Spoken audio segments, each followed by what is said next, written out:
Well, hey there, Holy Business. I'm here today with Jake Stahl. Did I say that right? You did. Okay, good. I'm here today with Jake Stahl, and Jake is a fractional chief learning officer. He mixes innovation and mind science. He redefines training and skill building with over 10,000 professionals trained in 6 countries. He's created over 100 proprietary courses, facilitated workshops, and navigated the overarching complexities of leadership development that we're all trying to navigate well. Jake's approach transcends traditional training. He marries value-based selling with the latest in psychological techniques and neuro-linguistic programming for personalized, high-impact solutions like adaptive conversational blueprint. Jake, it is a total privilege to have you on today and to refer people to your work. Fractional Chief Learning Officer. That is a unique skill set to bring to firms that are going through growth. Can you just tell us about your story? Yeah, sure. So I'm kind of the unicorn of the fractional realm. There's not many chief learning officers. To boil that down, to make it simplistic, it's the head of training and development. So companies, when they get started, just can't afford a training department. And yet it's so crucial for all of the parts of their company to be able to get adequate training and be able to grow, not only for employee satisfaction, but for them to be able to sharpen their saw and upskill when necessary. So my journey started 30 years ago. I was a salesperson for 4 different companies. I was number 1 in 3 of the 4. I'm still upset about the 4th one. And really enjoyed it. And one day somebody said, hey, would you like to train new people? Would you like to be a field trainer? And I said, I don't know if I'm going to be good at that. And that was really the start of it all. So I got very much into it and got into the e-learning environment. Okay. Created the pharmaceutical industry's first company-wide learning management system, not just sales, but everything, all encompassing. And we created it from the first line of code.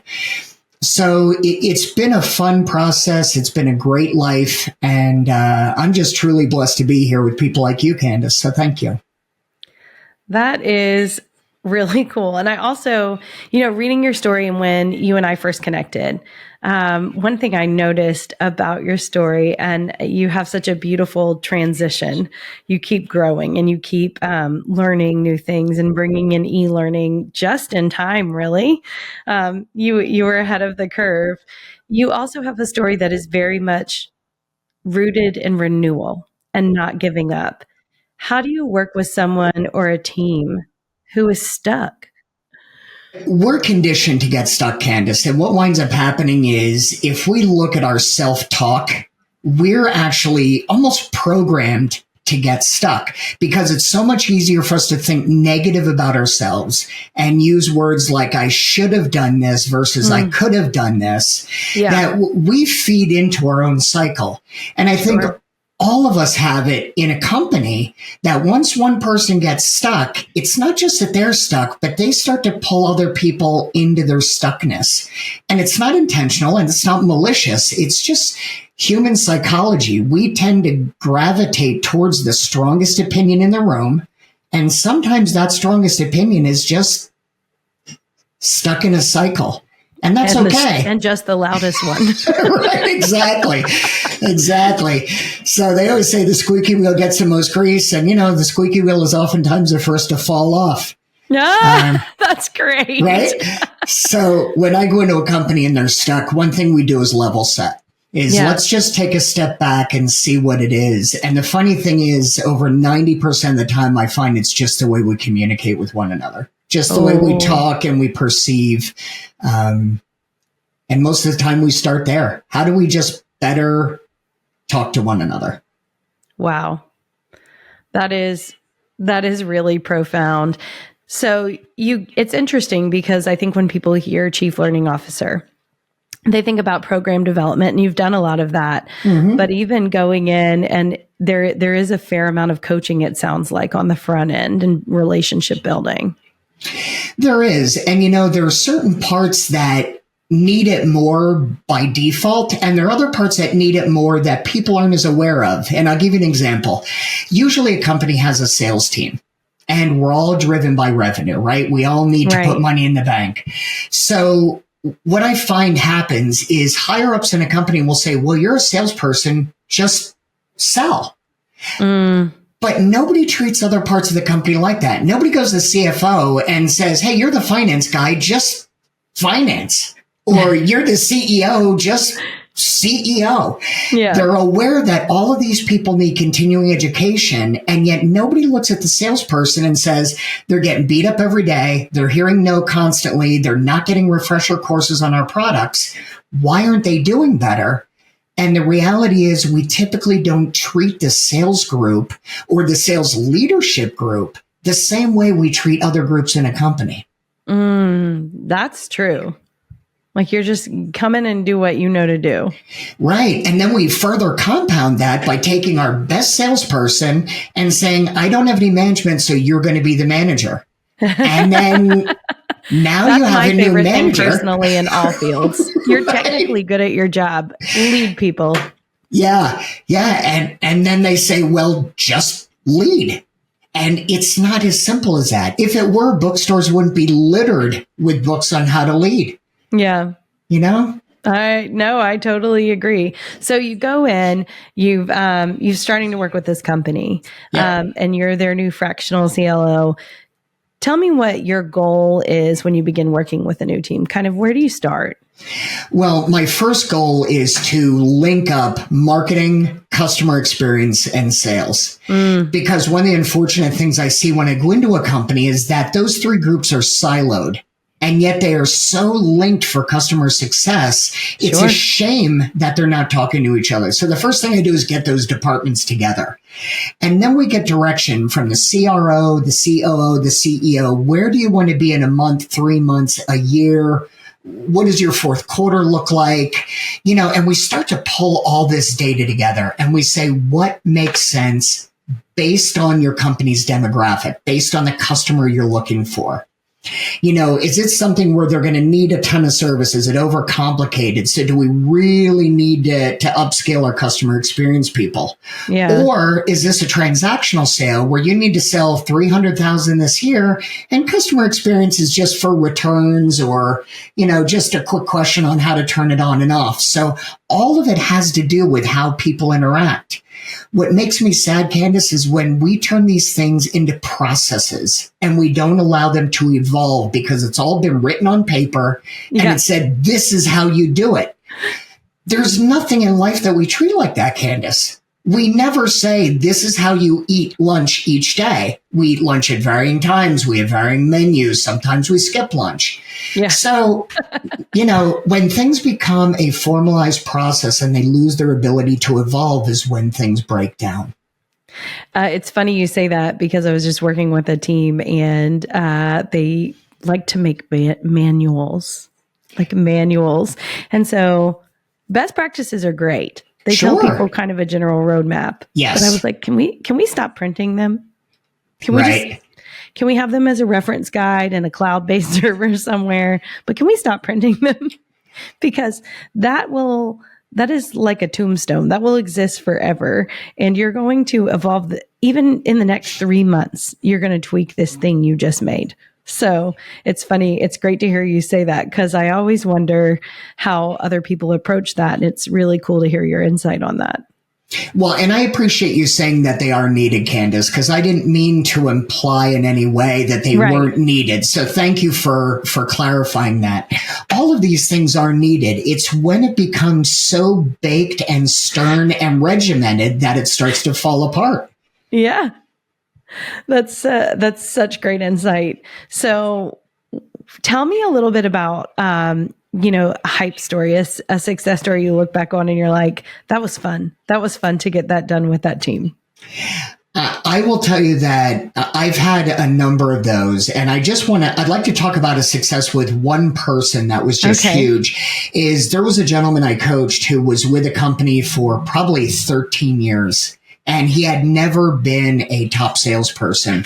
And when I came on with the company, the VP of sales said, figure out a way to get rid of this guy. He's a complainer and he's not doing a good job and he's never been a top salesperson. And I said, give me a year. Let me just play for a year and let's see what happens. And so I sat down and actually talked with him, and I heard all the things that he had to say, which were all logical. And he had a lot of complaints, Candace, and many of them were valid, and some were kind of tied up in misinterpretations. But once we untangled all those and we tapped into his 15 years of experience, we were able to unleash this new person. And so I wound up taking over the whole team, which was a district for a company in New England. And we wound up turning the whole team around because there was just somebody to listen and let them air things out. In a conversation I have with somebody, this is a fact, by the way, something really cool. For every 10 minutes you talk, you generate 2 minutes worth of question in somebody else's mind. So when you think about how much we talk at someone when we're managing them as a leader, we never take into account that if I talk to them for an hour, they're going to have about 15 minutes worth of questions stored up, or complaints or problems. And if we don't solve those, that person will never be able to move forward. So I think that in itself is a success story, is just acknowledging the fact that we can lead. But for somebody to actually want to be led, they need to be heard, understood, and acknowledged.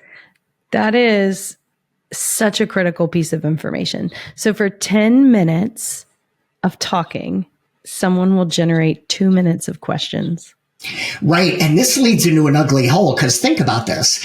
Remember the last time, Candace, somebody was giving you instructions on how to do something. And within the first 20 seconds, you have a question in your head, but it doesn't get answered. And that whole time you're listening, you're like, but I have a question. So, yes. And you can't get past it to learn what else they're trying to tell you.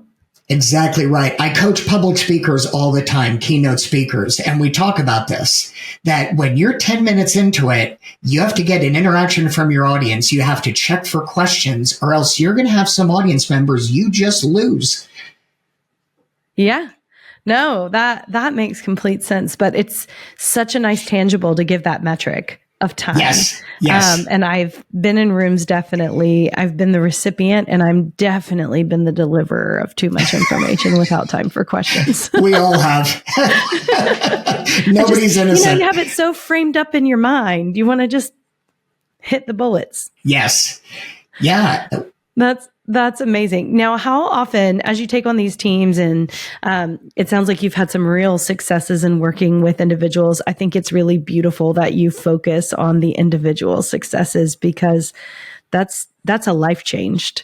So that's really amazing. How often do you find yourself working with the executive team and getting that change buy-in? Because you're taking a C-suite role. It's just a unique one. How does that engagement begin to happen? Because you're walking in to maybe a team that is generation one from the start, or they've been there a while and you're new. You're taking on a completely different take. That's an excellent question, Candace. And part of that is not just that I'm new coming into the company and I may be dealing with somebody who's been selling this product for 5 years, but you have to think about the different generations on a sales team. Am I talking to a baby boomer, a Gen Xer, a millennial? And how do I make sure I hit the buttons in their respective minds of how they like to learn? So it's a process. And the first thing I do, Candace, when I go in is I interview everybody, every single rep, every manager, the CEO. I take a minimum of a half an hour with each of them so I can get their perceptions of where they think they're supposed to be in a year, where they are now.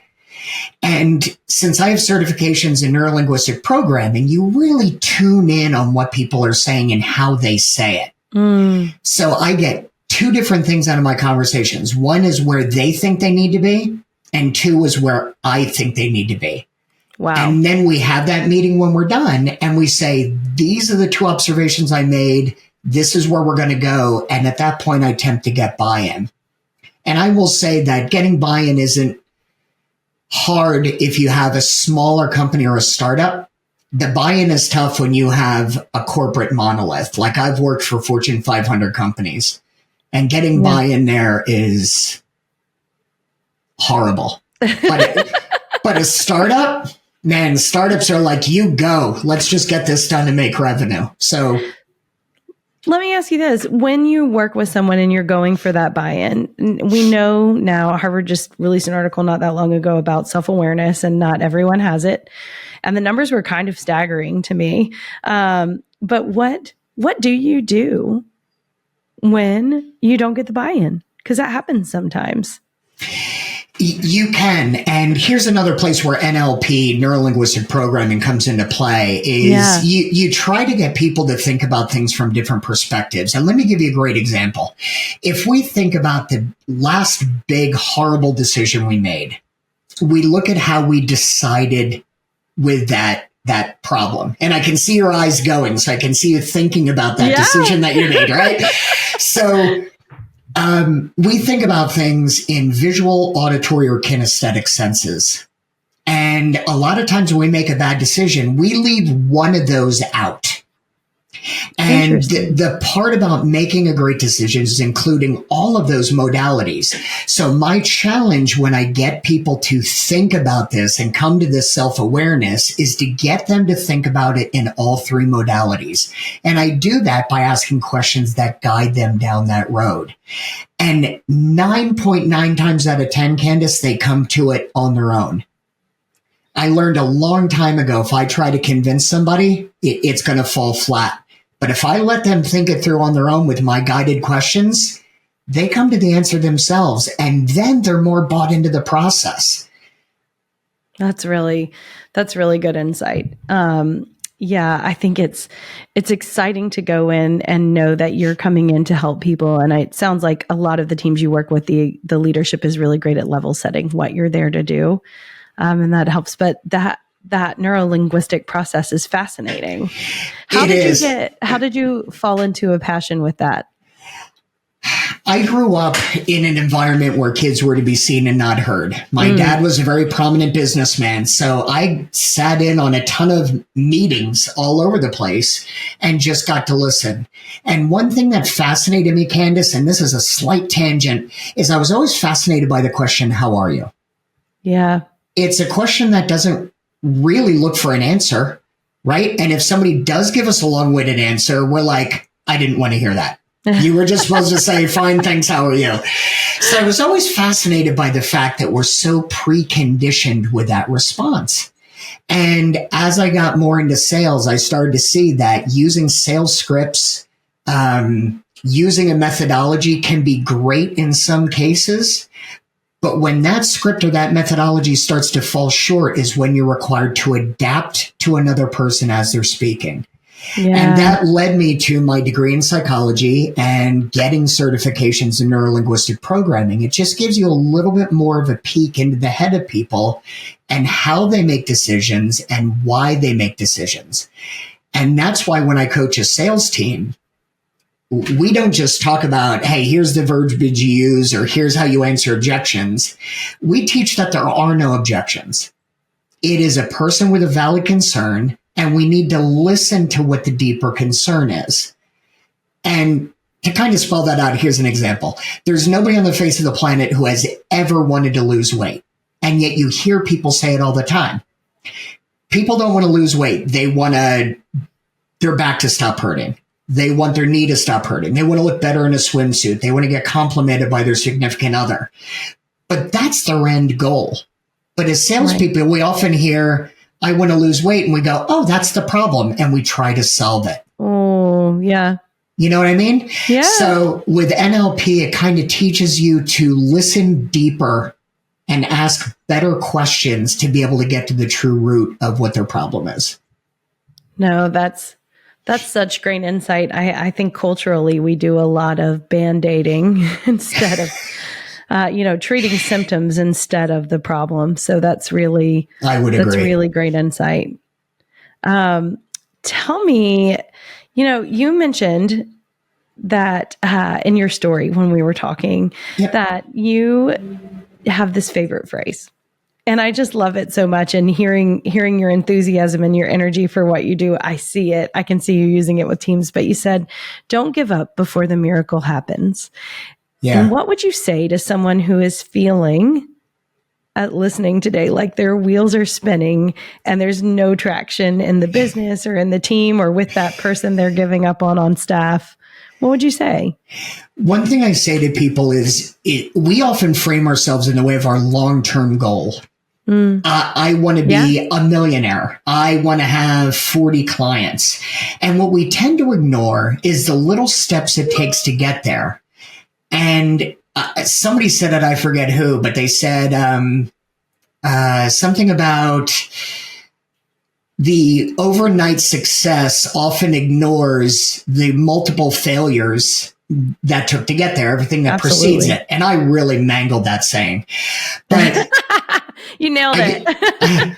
I guess the bottom line is that so many times we're focused on the overarching goal. We don't focus on the little ones that it takes to get there. Yeah. And if we do those little steps along the way, the miracle does happen. But we need to understand the stepping stones that it's going to take to get to that miracle. I'll tell you a great quick story if you don't mind. Oh, go ahead. I had a friend of mine who worked for the Children's Television Workshop. And he was really frustrated because he wasn't getting a promotion he was looking for. So one day he decided to quit. So he put in his resignation letter, and that night he got a call from a friend of his and said, "I heard you resigned. This was a bad time to do that." And my friend said, "Well, why was that?"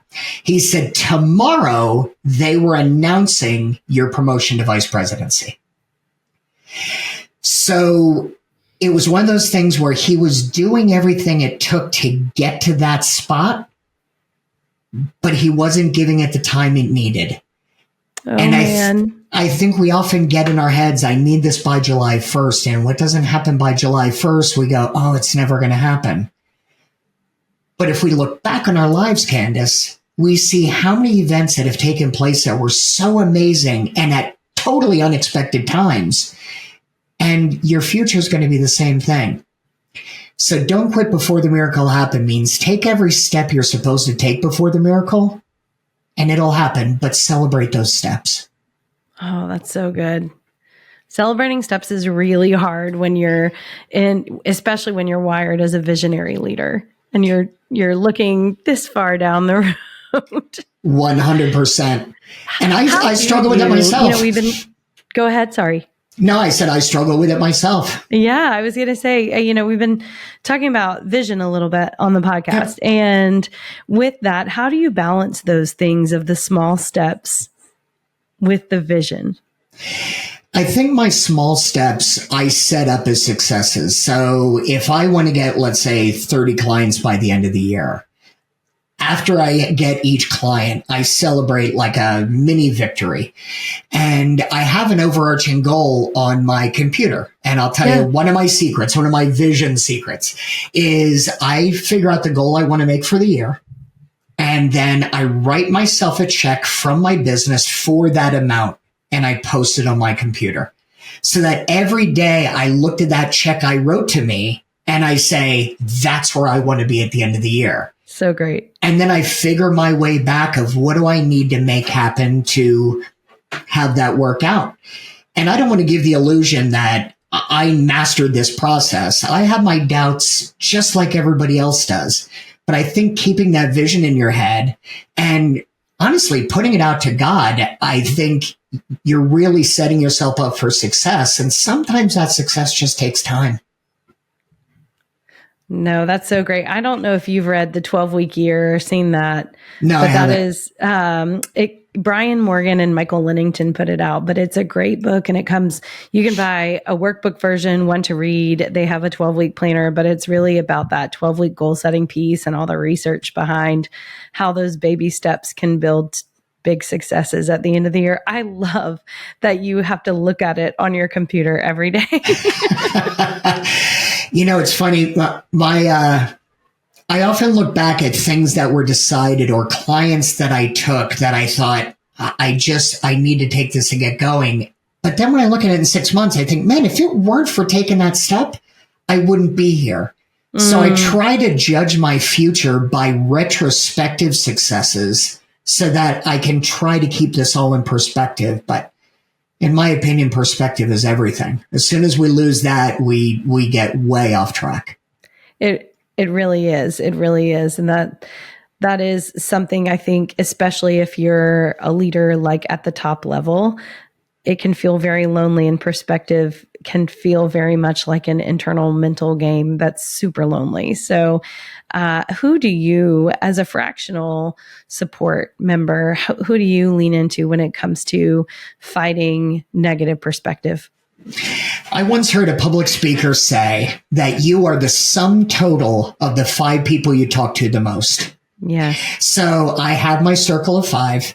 And I have these people that I talk to on a regular basis. And I consider one a mentor that I've gone to for quite some time.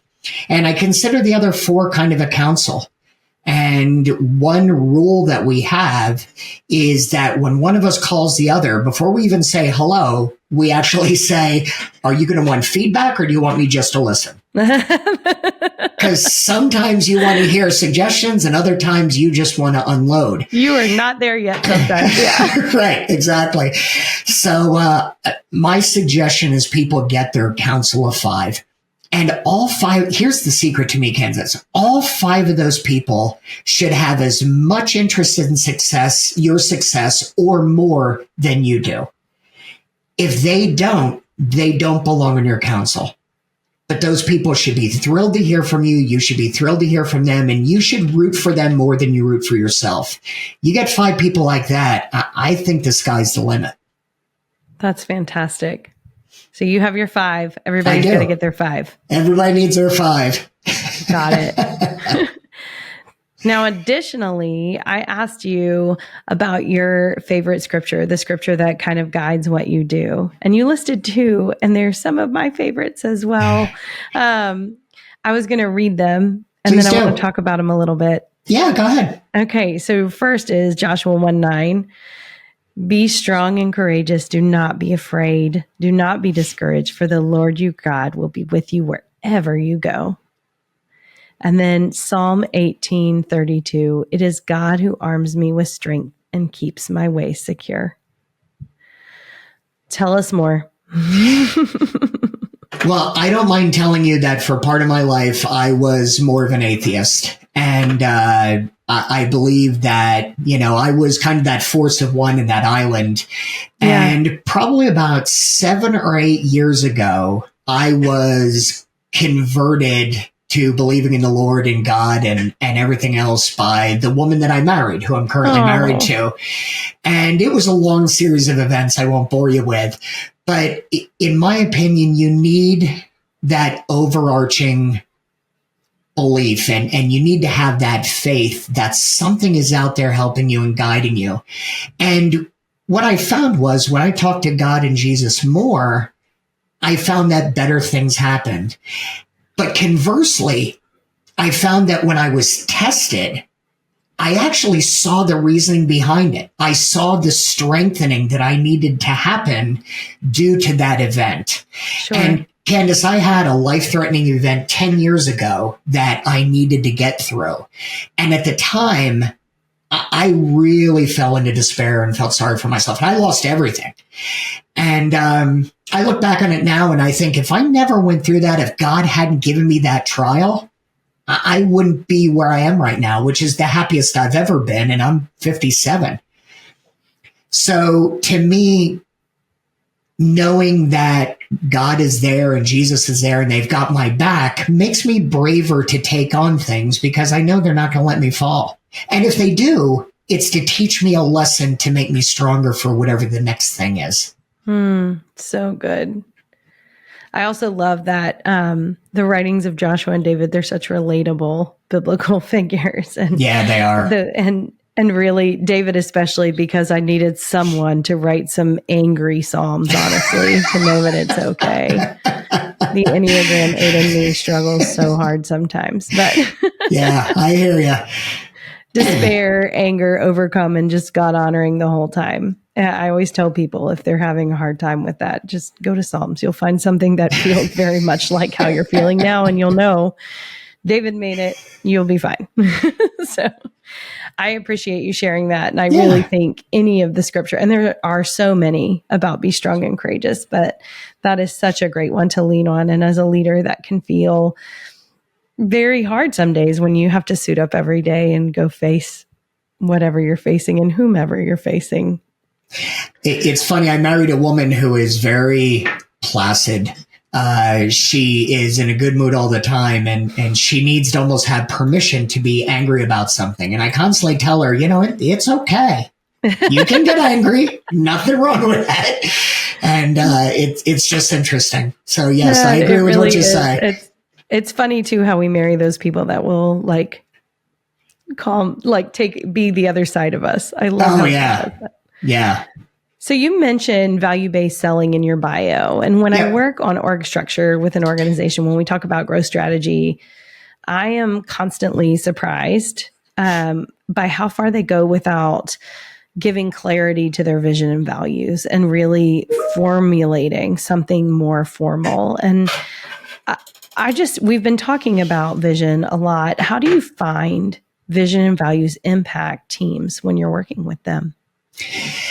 Well, first of all, I think the vision is often a process that's taken for granted. So it's our vision is to satisfy all customers and to make sure they're suited to the best of their needs. It's that's not really a vision. That's kind of an overarching nebulous vague cloud that every company wants to do. If you can cut and paste your vision to every company on the planet, it's not a good vision. Sure.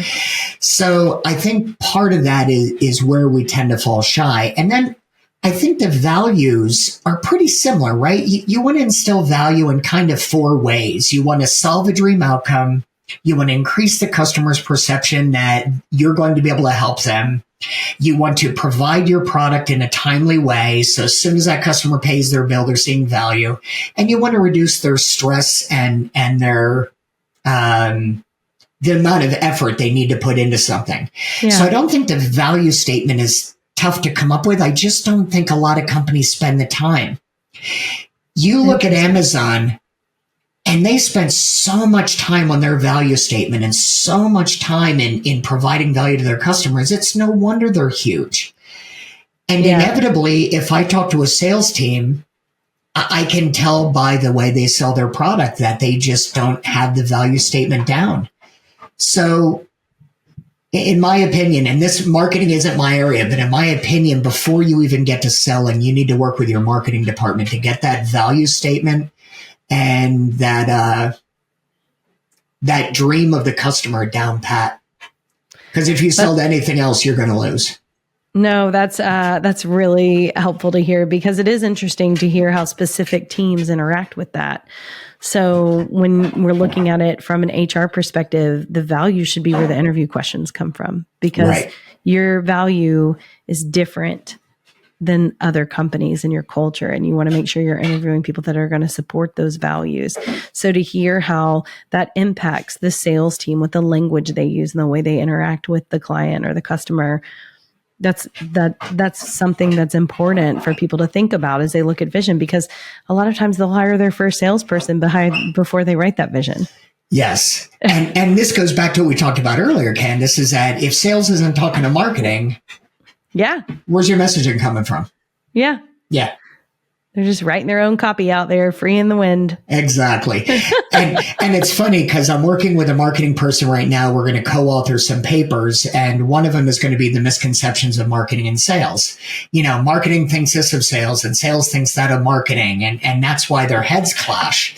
And the articles are going to be based on how to clear up those misconceptions and actually start working together. Yes. And what comes first in those two is what I always hear. Yeah. The great debate between the teams. Yeah. Well, so with that, what do you think Cloud's vision when it comes to training teams and developing them?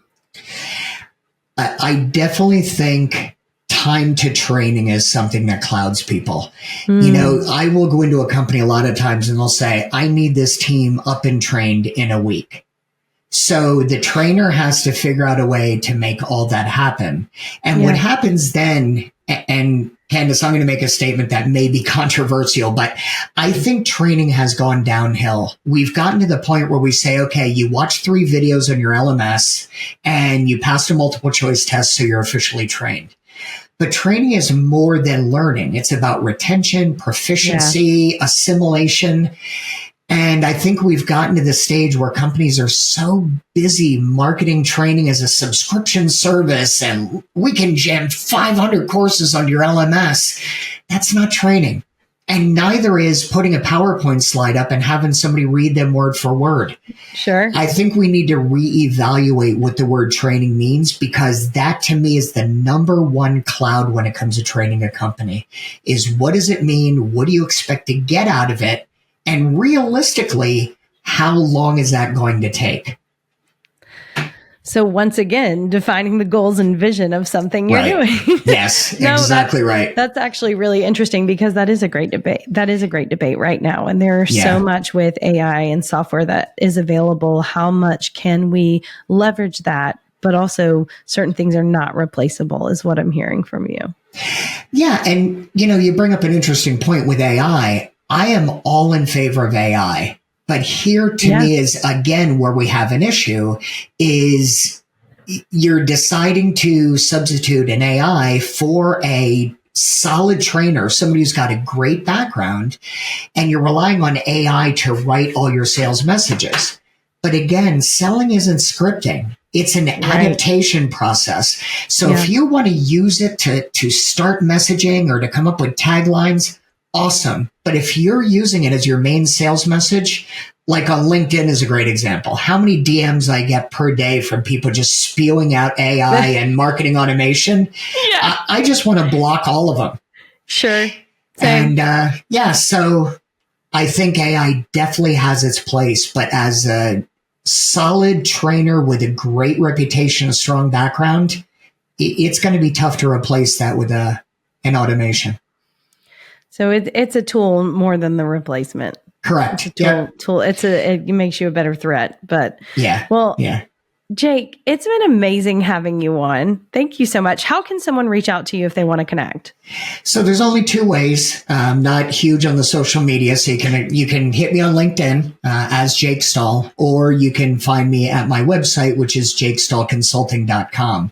And if somebody listens to this show and they just want to feel out the process, whether they want to have individual coaching or coaching for their teams, I'll gladly give them 1 hour of free time, and we'll feel it out. We'll see if we're good for each other. And if we are, we could talk about things. And if we're not, at least we both have one more valuable contact. That's fantastic. And thanks so much for the offer. His contact is in the show notes as well. And we'll be sharing that on our socials this week too. So Jake, thank you so much for your time and your insight. And you bring so much value and wisdom to every table you sit at. It was a pleasure getting to chat today. Thanks for having me, Candace. It was a pleasure. It was mine as well.